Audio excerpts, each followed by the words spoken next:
My dear students, I welcome you all again. और अभी हम लोग एक 5 मार्क्स का क्वेश्चन देखने वाले हैं। तो जैसे कि पिछले 2 वीडियोज़ में मैंने आपको बताया कि हमारे पास ग्रेविटेशनल फोर्स का फॉर्मूला क्या आ रहा है, capital G and product of 2 masses upon D का स्क्वायर, राइट। ये हमें न्यूटन ने बताया था, न्यूटन सर ने बताया था। तो डी का स्क्वायर, आखिर ये डी स्क्वायर क्यों लिया गया, इसके बारे में मैंने आपको मेंशन किया था जब मैं आपको केपलर्स का थर्ड लॉ बता रहा था कि उन्होंने केपलर्स का थर्ड लॉ को यूज़ किया था। तो आखिर केपलर्स का थर्ड लॉ था क्या, टी का square is directly proportional to the R cube. तो ठीक है, अगर हम यहाँ से इस प्रोपोर्शनैलिटी को हटाएं तो एक के ले सकते हैं एज अ कांस्टेंट, और ये हो गया आपका आर क्यूब।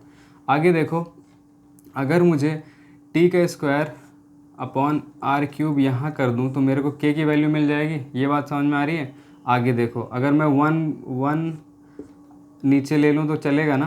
तो अगर 1 के की वैल्यू लेना चाहूँ मैं क्रॉस मल्टीप्लाई करके, तो मुझे क्या रिजल्ट मिलने वाला है, आर क्यूब अपॉन टी का स्क्वायर।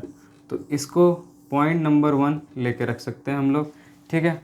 अब बाकी ये बताओ, क्या आपको पता है कि हम किसकी बात कर रहे थे, सेंट्रीपिटल फोर्स की बात कर रहे थे।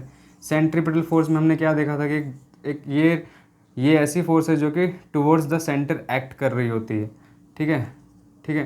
तो इसीलिए हम लोग इसे क्या बोलते हैं, सेंट्रीपिटल फोर्स। तो इसका फॉर्मूला क्या होता है, क्या आपको पता है। तो सेंट्रीपिटल फोर्स का फॉर्मूला होता है M V square by R. Centripetal का फॉर्मूला होता है, सेंट्रीपिटल फोर्स का फॉर्मूला होता है M V square by are.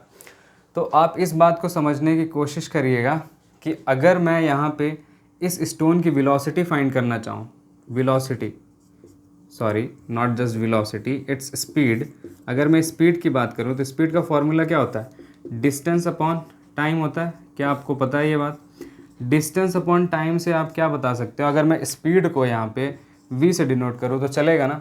आगे देखो, आखिर इस स्टोन ने कितना डिस्टेंस कवर किया है। तो इसने यहाँ से स्टार्ट किया, ऐसे गया, ऐसे गया, ऐसे गया, ऐसे गया, ऐसे गया, और दोबारा से कहाँ आ गया, इस जगह पे आ गया। आप स्टोन ले लो या फिर प्लैनेट ले लो, बात एक ही है। तो इसने क्या, ये जो डिस्टेंस कवर किया है, एक सर्कुलर पाथ हुआ ना, सर्कुलर पाथ। तो सर्कमफ्रेंस ऑफ सर्कल का फॉर्मूला क्या होता है, 2πr होता है। अपॉन में मैं कैपिटल टी ले रहा हूँ कि उसको यहाँ से यहाँ तक जाने में कितना टाइम लगा। क्लियर है। तो इसको मैंने एक और इक्वेशन बना लिया, सपोज कर लेते हैं कि इक्वेशन नंबर 2 है। क्लियर। अब मैं क्या करूँगा, इस इक्वेशन को इसमें पुट करने वाला हूँ।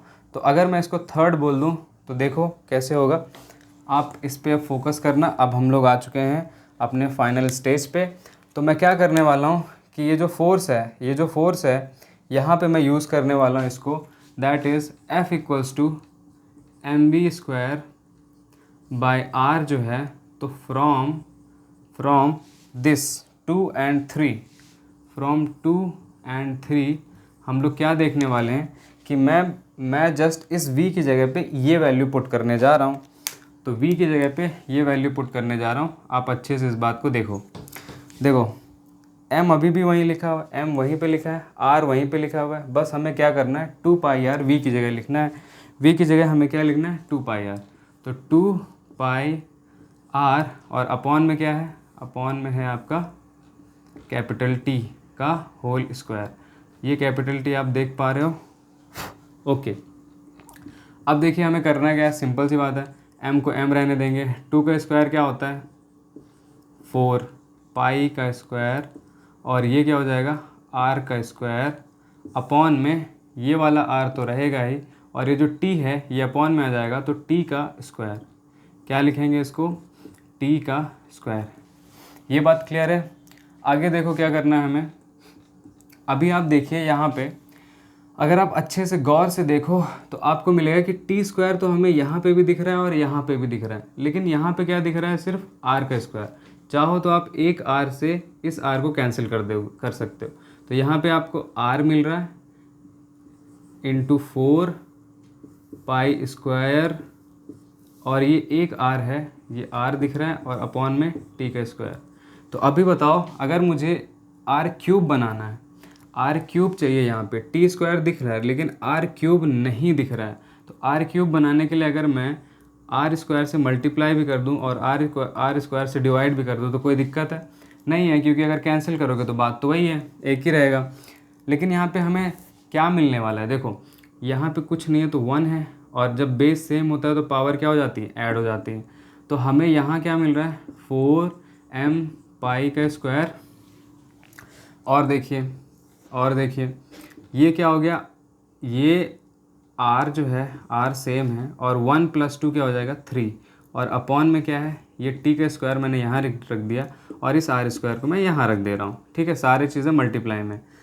अब आपको अच्छे से नोटिस क्या करना है कि ये देखो r³ अपॉन t का स्क्वायर का फॉर्मूला हमें दिख रहा है यहाँ पे, राइट।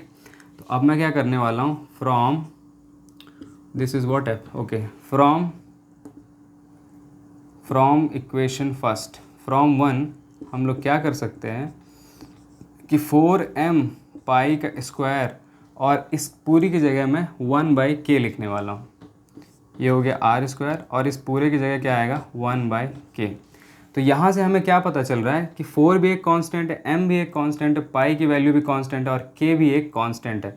तो यहाँ से हमें लास्ट में कंक्लूजन क्या मिलता है कि 4m पाई का स्क्वायर अपॉन k, ये सारी चीज़ें क्या हैं, ये सारी चीज़ें हैं कांस्टेंट, ये सारी चीज़ें हैं कांस्टेंट। और लास्ट में रह क्या गया, 1/r स्क्वायर, देखो ना 4m पाई r स्क्वायर, और ये हो गया k, लास्ट में रह गया r स्क्वायर। अब ये r स्क्वायर क्या है, ये एक वेरिएबल है, ये एक वेरिएबल है जो कि चेंज हो सकता है। कैसे चेंज हो सकता है, आप सबको पता है। ये r स्क्वायर था क्या, ये r स्क्वायर क्या होता है, दो चीज़ों के बीच के डिस्टेंस को ही तो हम लोग r बोल रहे हैं, राइट। तो यहाँ से न्यूटन को पता चला था कि आखिर हम लोग अपॉन में ओनली d नहीं लेंगे, d का स्क्वायर लेंगे। सो ये पूरा कॉन्सेप्ट है with the use of Newton's third law. Newton ने पता लगाया था with the use of Kepler's third law, Newton ने पता लगाया था कि आखिर अपॉन में r स्क्वायर होगा। सो आई होप ये बात आपको समझ में आई होगी, और यही पूरा कॉन्सेप्ट है जो कि आपको 5 मार्क्स में ये क्वेश्चन आ सकता है।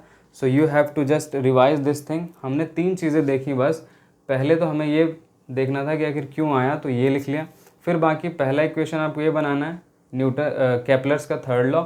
उसके बाद आपको सेंट्रीपिटल फोर्स का फॉर्मूला पता होना चाहिए, mv²/r। और फिर हमने देखा कि आखिर ये जो स्पीड है, कितनी स्पीड है, तो 2πr/t लिया हमने, v की जगह वैल्यू को सब्स्टिट्यूट कर दिया, और उसके बाद ये सारी कैलकुलेशन आप देख सकते हो। और लास्ट में हमें ये जो मिलता है कि जो r स्क्वायर है ये एक वेरिएबल है, और इसीलिए न्यूटन ने लास्ट में ये क्या यूज़ किया था, d का square. Thank you so much, और आप इसको रिवाइज करिए, you will definitely learn the things.